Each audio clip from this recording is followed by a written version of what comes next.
Oi, gente, tudo bem? Eu vou falar um pouquinho sobre a minha experiência em artes marciais. Eu estou usando essa lente aqui do TikTok, né, para chamar mais atenção. Eu já pratiquei karatê antes, né? Então eu retomei karatê em 2023 e vai fazer um ano em março de 2025. Não, aí me bananei toda. Eu voltei ao karatê em 2024 e em março de 2025 vai fazer um ano que eu voltei a praticar, né? Eu volto como faixa branca, volto insegura e tal. Faço uma aula de karatê, mas fico meio assim, né? Aí eu resolvo ir para o judô e acabo frequentando uma turma de judô, né? Eu tenho miastenia graves, assim, eu identifico que é uma fraqueza muscular que acontece quando eu faço algum exercício físico, né? Qualquer esforço físico, na verdade. Você não precisa nem fazer um exercício físico e aí dispara uma fadiga, né? Então, eu achava assim que ia ser muito complicado eu entrar nas artes marciais, né? Porque eu já tinha tentado entrar nas artes marciais no ninjutsu, quando eu estava morando em São Carlos, e não deu nada certo, não. Mas aí eu fui muito recebida na turma de judô.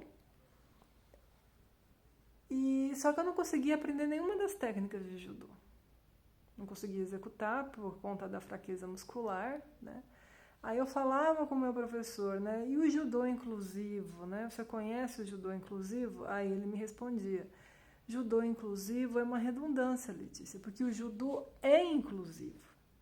Mas como é que o judô pode ser inclusivo se eu passei meses no judô e não conseguia executar os rolamentos, né? Porque assim, existe um sistema de ensino no judô, né? E quando você vê judô foral, ou judô adaptado, ou judô inclusivo, esse sistema de ensino do judô ele fica um pouco mais maleável e diferente, né? Por exemplo, colocam mais colchão para poder ajudar na prática do rolamento, né? Só que a gente vai num dojo normal de arte marcial, onde tem o tatame ali, né? E o professor fala, a técnica é essa, né? Faça. Né? Aí você vai rolando ali e eu nunca consegui desenrolar, na verdade, né? Mal consegui fazer uma cambalhota, para ser bem franca, né? Que eu aprendi vendo num vídeo de capoeira, na verdade, mas eu não consigo fazer ela completa, né? Eu faço a cambalhota e é isso, né? E aí, tá, essa turma de judô que eu tava acabou fechando e eu resolvi encarar o karatê, porque o karatê eu já conhecia antes de eu ter minhas TNA graves. E eu já conhecia algumas coisas básicas, então eu não ficaria como no judô, que eu não conheço nada. E que eu saísse sem aplicar nenhum tipo de movimento técnica lá. Não consigo fazer nada do judô, nem de fazer conta, né?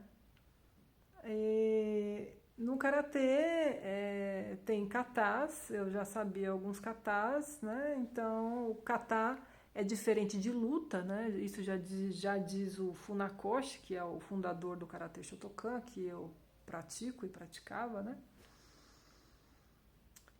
E então você fazia kata, que é diferente de luta. Né? Kata é uma espécie de condicionamento físico, né? É igual a musculação, as pessoas praticam musculação. Musculação não é luta, mas ela ajuda a quem pratica a luta para exercitar fazer musculação ajuda no desempenho da luta, né? Embora musculação não é luta. Então kata não é luta, né? Kata é uma espécie de condicionamento do corpo-mente, entendeu? Então eu já sabia fazer catar alguma coisa, entendeu? Porque fazer catar bem é uma outra história. E aí eu me deparei, eu acabei indo para, eu conhecendo outras turmas de karatê, porque toda vez que eu entrava numa turma de karatê, eu ficava buscando, mas será que tem uma turma de para karatê e tudo mais? Porque novamente eu me lidei com os mesmos dilemas, né? Eu tenho muita dificuldade com as pernas, né? Porque a fadiga maior, a fraqueza maior dá nas pernas, conforme eu vou me movimentando. E as pernas, elas são muito demandadas no karatê normativo, né? Aquilo que a gente vê no karatê em geral, né? Mas a gente sabe que no karatê ele tem outros tipos de treinamento, como por exemplo, você pode treinar karatê sem usar as pernas, é um tipo de treinamento, entendeu? Mas isso nunca era me apresentado, porque as pessoas querem que eu faça aquele karatê normativo, né? Com pernas e braços e tudo mais, né? Eu adoraria também, se minhas pernas ajudassem, né? Então eu vejo assim, então a princípio eu entrei numa turma, né? Que era de uma federação da JKA, que é uma federação japonesa e internacional, que tem escolas aqui no Brasil também, né? Só que a JKA, ela não tem para karatê, né? Então, assim, é horrível a gente falar assim, karatê é para todo mundo, né? O meu professor também diz, né? O meu professor atual, porque eu acabei mudando de professor, né?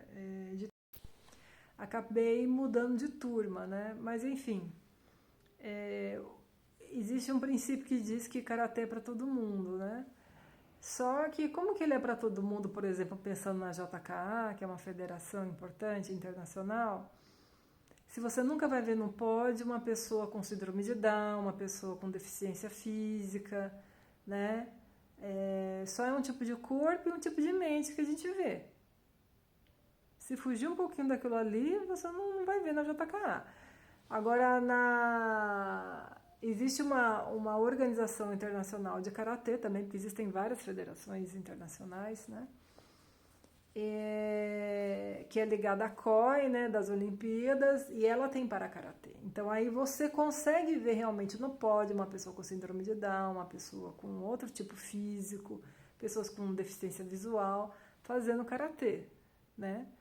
Então aí nós estamos falando de karatê para todos, né? Realmente, né? E essa ideia de pódio é uma coisa horrível também, coisa de capitalismo, imagina, né? Você vê, né? Quem é que ganha e quem é que perde, né? É só um referencial ali, quem que é melhor, quem que é pior. Isso é bem coisa do capitalismo, isso é bem coisa, assim, sabe, de uma cultura da Europa, né? Que sempre quer estipular que um grupo é melhor que um outro grupo, né? Mas isso é horrível, para que isso, né? Além de gerar vários conflitos e problemas sérios sociais, né? Enfim, mas a estrutura da nossa sociedade ela é assim, ela é excludente, né? Mas enfim, né? Eu estou falando da minha experiência, né? Aí, através do judô, eu também conheci o jiu-jitsu. Não consegui fazer aqueles rolamentos lá do jiu-jitsu também. Chorei, porque eu não conseguia me desenrolar no jiu-jitsu, chorei, né? E acabei abrindo mão do jiu-jitsu, né? E eu permaneci no karatê porque eu já tinha uma base, como eu falei, eu não estou iniciando no karatê como era no judô, como era no jiu-jitsu, certo? Então eu já tinha uma base mínima, né?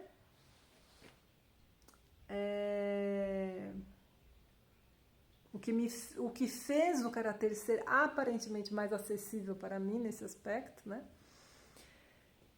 Mas aí então eu entro numa turma da JKA, eu nem sabia que tinha várias federações de karatê, eu me deparo, estou numa turma da JKA, né? E a JKA é desse jeito, ela não considera se você tem deficiência ou não, você tem que se enquadrar naquele padrão lá. Se você não se enquadra naquele padrão, você não é graduado, né? Então é diferente, né? E aí eu encontro outro professor, né, que fala, que faixa que você parou? Eu falei, faixa verde. Então você usa a faixa verde. Você usa a faixa verde.